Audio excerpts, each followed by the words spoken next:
While U.S. media and the Trump administration are focused on the shocking assassination of Charlie Kirk and the arrest in Utah of 22-year-old Tyler Robinson, the suspect accused of carrying out the shooting, another story is unfolding quietly across the Atlantic. A story less visible in headlines but potentially more consequential. As Washington looks inward, America's closest allies in Europe are challenging the very trade framework Trump has been presenting as one of his biggest victories. Since April 2025, Donald Trump has repeated one central promise. He will strike deals with every country and, in his words, make America great again. Since then, a series of trade agreements have been announced. But here's the twist. Almost every single one of them is now under fire. Some are being challenged in U.S. courts, others are bogged down in foreign parliaments, and the biggest one of all, the agreement with America's largest ally, may not survive. So the question is simple. Did Trump really secure a historic trade victory, or is this deal already falling apart? In late July 2025, Brussels and Washington reached what was hailed as a landmark trade framework. On paper, it looked like stability after years of tariffs, threats, and stalled negotiations. But within weeks, the European Parliament, which still needs to ratify the deal, demanded sweeping modifications. Parliament wants three things: a sunset clause ensuring EU tariff cuts don't last indefinitely, adjustments to the 15% flat U.S. tariff on most European exports, and stronger protections for European jobs and industries. That's not nitpicking. Those demands cut right into the heart of the agreement, and if they aren't addressed, the entire framework could unravel. Let's step back. Before this deal, U.S. tariffs on European goods were messy, a patchwork of most favored nation MFN rates averaging 4.8%, plus extra duties under Section 232, the so-called national security tariffs. Trump had threatened to impose levies of up to 30% across the board. For industries like autos, that was a looming nightmare. The July agreement consolidated this mess into one headline number: 15% on nearly all EU goods. For Europe, that's much higher than the old average, but it avoided the worst-case 30%. For Trump, it was a chance to claim a flat, simplified tariff structure, one he could sell as tough but fair. In return, the EU agreed to eliminate tariffs on U.S. industrial goods. That's a big win for American exporters, opening markets for machinery, chemicals, and more. So why the backlash? Look at the balance of trade. In 2024, the EU purchased about $370 billion worth of U.S. goods.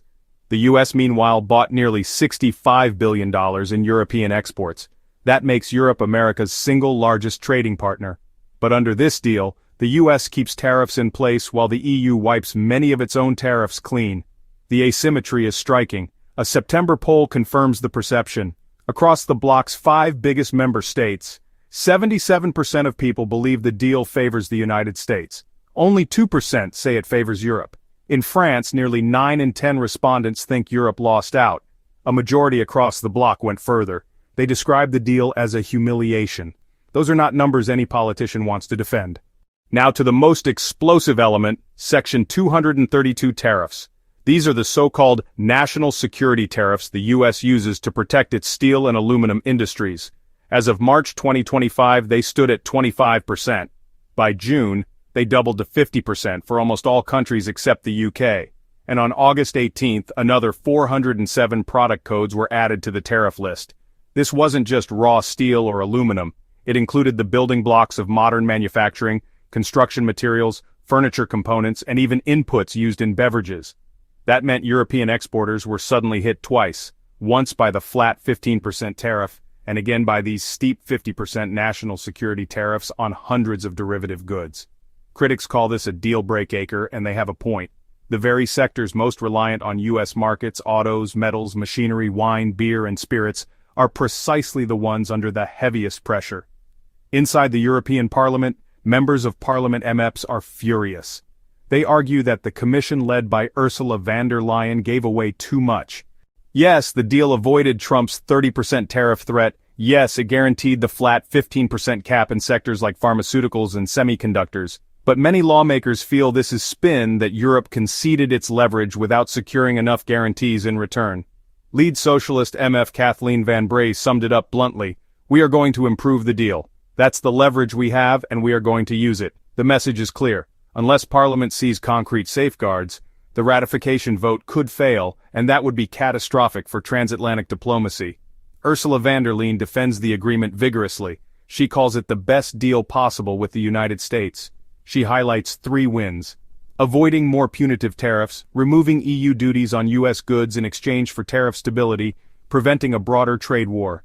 Sabine Wand, a senior trade official, adds that overall trade flows have held steady or even increased since the deal. The one glaring exception, autos, still facing a 27.5% US tariff until the EU passes new legislation. For the Commission, the narrative is about stability. For Parliament, it's about fairness, and those 2 stories are on a collision course. 2 issues remain wide open. First, autos.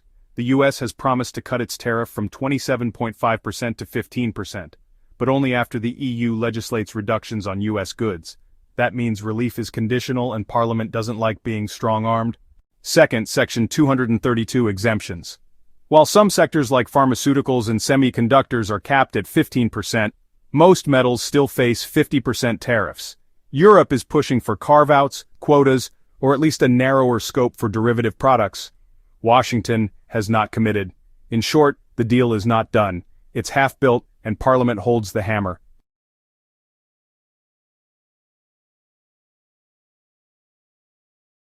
Economically, the stakes are massive. The EU has pledged to buy about $750 billion in U.S. energy goods through 2028. Another $40 billion in U.S. AI chips is earmarked for European computing centers. Plus, $600 billion in investments are set to flow into U.S. strategic sectors. For Trump, this is the crown jewel, proof that America is attracting investment and locking down energy dominance. For Europe, it's a gamble that these commitments will secure stability. But what happens if Parliament rejects the deal? Those billions could be frozen overnight. Trade relations could spiral back into tit-for-tat tariffs, and the dream of a stable transatlantic framework could collapse. Beyond economics, the political mood is sour. In France, voters already see the deal as an outright loss. In Poland, where skepticism is lower, still half the population thinks the US benefits more. Across the bloc, majorities describe it as humiliating. That creates a dangerous cycle.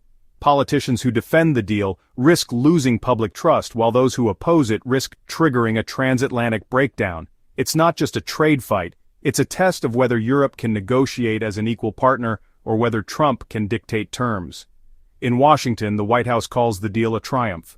Officials point to the removal of EU duties on U.S. industrial goods, new market access for agriculture, seafood, and energy, and clearer rules of origin.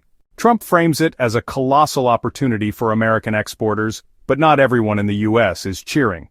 Some industries worry that the Section 232 tariffs, by raising the cost of metals and inputs, could disrupt supply chains. Companies reliant on imported components fear higher production costs and reduce competitiveness. Even in America, the deal has winners and losers. So where does this leave us? The European Parliament faces a stark choice: demand changes and risk blowing up the deal, accept the deal, and face public fury at home. The Commission insists it has delivered stability, Parliament insists it must fight for fairness, and Donald Trump insists he has already won. The real question is whether transatlantic trade can survive this tug-of-war without collapsing into chaos. Because if Europe forces concessions, Trump may retaliate. If Parliament caves, public trust could collapse. And if nothing moves, the fragile framework of global trade could be shaken once again. This is not just about tariffs on cars or duties on steel. It's about whether the US and Europe can still function as true partners, or whether they're sliding into a new era of economic rivalry. The stakes are historic, the clock is ticking, and the outcome will shape the balance of global trade for years to come. So the question now is simple. Is this the deal that makes America great again, or the one that finally tears apart the transatlantic alliance? That's it for today's analysis. Thanks so much for watching. This channel is independent. We don't have corporate backing. Your support is what keeps us going. If you found this breakdown valuable, please hit the like button and share your thoughts in the comments. It really helps more people discover our work. And don't stop here. On your screen right now is the next video we handpicked for you. It dives even deeper into news which matter. Click it, and we'll see you.